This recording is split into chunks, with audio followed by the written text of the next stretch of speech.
Hi friends, मैं उपेंद्र कुमार पांडे। आप देख रहे हैं पंडित उपेंद्र स्टडी क्लासेस में। गैस में जैसा कि आप लोग को IMED industrial management and entrepreneurship development के चैप्टर 4 इंट्रोडक्शन टू मैनेजमेंट के कुछ टॉपिक आपको नेक्स्ट क्लासेस में बात करने किए थे। आज का टॉपिक है, तो यहाँ पे आपको नियंत्रण के बारे में बात करने वाले हैं।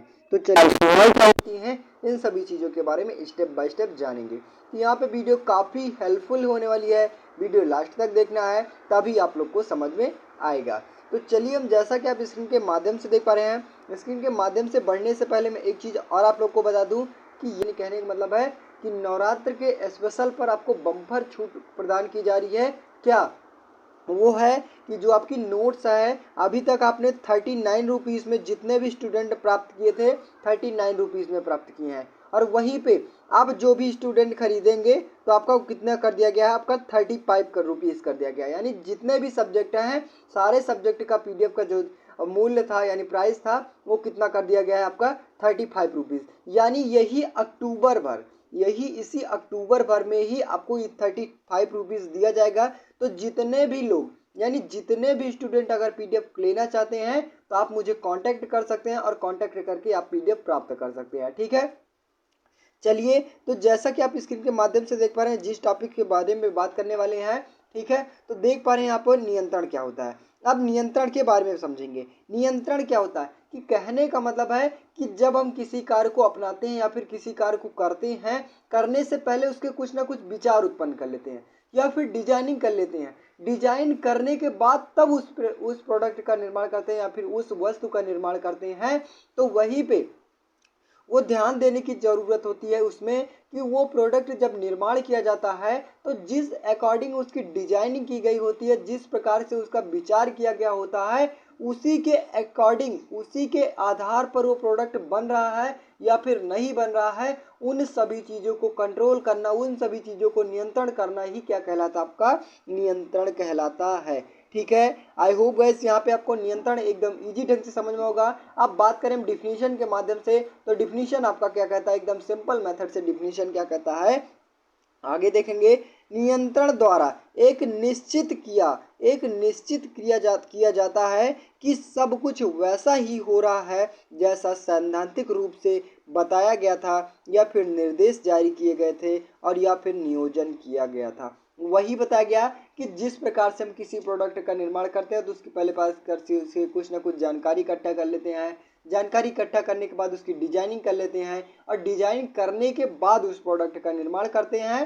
ठीक है, तो उनको सभी चीज़ों को देखभाल करना कि जिस प्रकार से उसकी डिजाइनिंग की गई है वो मटेरियल्स और या फिर उस डिजाइन से वो प्रोडक्ट बन रहे हैं या फिर नहीं बन रहे हैं, इन सभी चीज़ों को नियंत्रण करना, इन सभी चीज़ों को कंट्रोल करना ही क्या कहलाता, आपका नियंत्रण कहलाता है।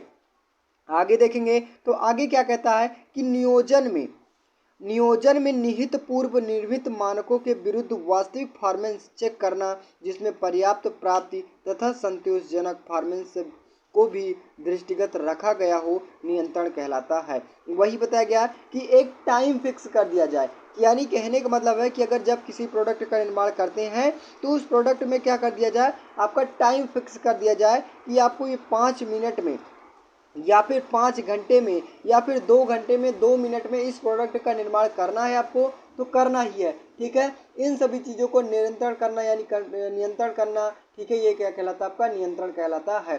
ठीक है, बाय द वे जैसा कि आप लोग को एग्जाम्पल के थ्रू में बता दिया गया कि रामू को श्यामू ने कहा कि आपको ये 5 घंटे में ये वर्कआउट पूरा फिनिश कर लेना है। ठीक है, तो वहीं पे क्या किया, रामू ने अपना काम 5 घंटे में फिनिश कर लिया। अगर नहीं फिनिश करता तो क्या होता, सामू उसे कंट्रोल करता कि यानी इसके माध्यम से यानी आपको 5 घंटे में वर्कआउट करने के लिए बताया गया था, तो आपने क्यों नहीं बना पाया। तो इन सभी चीज़ों को नियंत्रण करना ही क्या कहलाता, आपका नियंत्रण कहलाता है, यानी नियंत्रण के आधारित पे आ जाते हैं। आगे बात करें तो नियंत्रण के प्रकार कौन कौन से होते हैं। अब नियंत्रण के प्रकार 3 प्रकार के होते हैं। कौन कौन से, तो भौतिकी नियंत्रण हो गया और वित्त नियंत्रण हो गया और बजट नियंत्रण हो गया।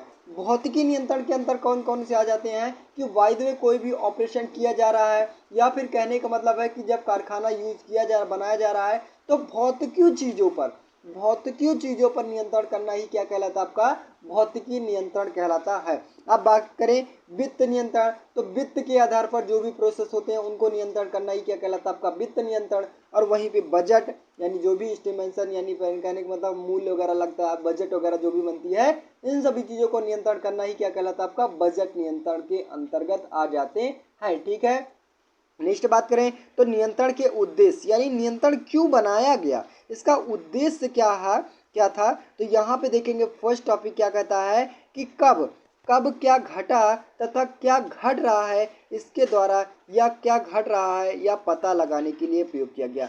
यानी कहने का मतलब है कि जब हम किसी प्रोडक्ट का मैन्युफैक्चरिंग करते हैं यानी बनाते हैं, तो उसमें कौन सा प्रोसेस हो रहा है, किस प्रोसेस में त्रुटि हो रही है, इन सभी चीज़ों को नियंत्रण करने के लिए हम नियंत्रण का उद्देश्य बनाया गया। नेक्स्ट बात करें पे तो नेक्स्ट कहता है कि प्रबंधकों तथा कामगारों के बेहतर संचार व्यवस्था बनाने के लिए, जो आपका मैनेजमेंट होता है यानी प्रबंधन होता है और जो कारीगर होते हैं उन सभी चीज़ों के प्रोसेस में संचार यानी कहने का मतलब है विभिन्न प्रकार की तकनीक बनाने के लिए, तकनीक से युक्त प्रोडक्ट बनाने के लिए भी नियंत्रण का प्रयोग किया गया।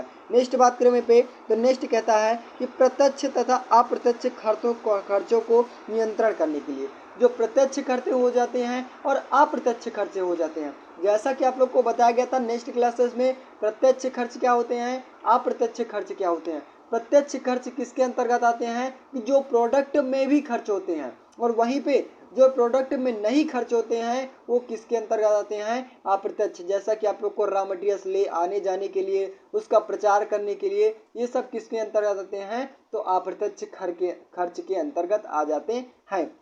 नेक्स्ट बात करें तो इन सभी चीज़ों को नियंत्रण करने के लिए भी इसका उद्देश्य बनाया गया है। नेक्स्ट वहीं पे आता है संगठन की लक्ष्यों एवं नीतियां उद्देश्यों को पुनः निर्धारण करने के लिए, जो आपका संगठन हो गया और लक्ष्य प्राप्त करने के लिए भी इसका नियंत्रण का उद्देश्य बनाया गया।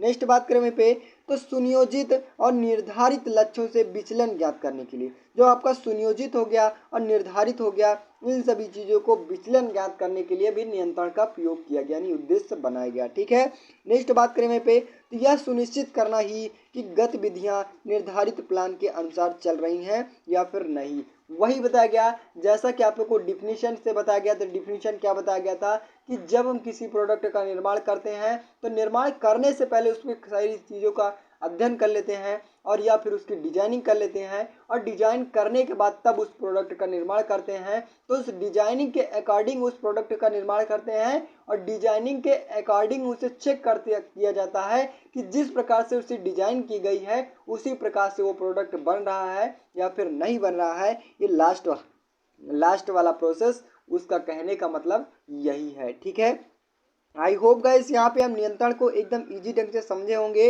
और नियंत्रण का उद्देश्य क्या होता है और नियंत्रण के प्रकार कौन कौन से होते हैं, इन टॉपिक के बारे में एकदम इजी ढंग से समझ में आया होगा। तो बस गाइस आज के लिए इतना ही। वीडियो अच्छी लगी हो, चैनल पे नए हो, चैनल को सब्सक्राइब कीजिए और ज़्यादा से ज़्यादा शेयर करने की कोशिश कीजिए। मिलते हैं नेक्स्ट वीडियो में, तब तक के लिए जय हिंद।